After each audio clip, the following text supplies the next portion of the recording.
Hindi ka lang narinig ng anak mo, bastos agad. Maraming ang batang makaka-relate at sinasabi, baka ang magulang, tinatawag sila, tapos sila naman ay busy, baka may kausap, baka nasa online class, baka may importante pinagkakaabalahan at hindi napansin na ang nanay o tatay ay tumatawag.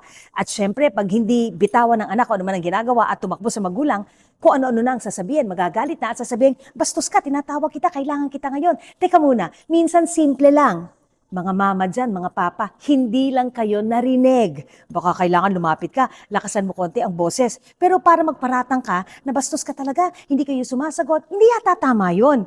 At saka minsan, hindi naman siguro ibig sabihin hindi tayo susundin agad-agad. Baka lang merong ginagawa na mas importante, baka hindi mabitawan yun, baka may kausap, baka ang teacher ay may pinapagawa. Alamin muna natin bago tayo magalit o bago tayo maging sigurado na ayaw lang tayo sundin. Kailangan magpakatotoo tayo, hindi yung sigurado tayo agad na walang kwenta ginagawa ng mga bata, na nagbibingi-bihingan, or kaya ayaw tayo sundin. Bakit sigurado ka agad? Hindi naman tama yung ganon. Think about that.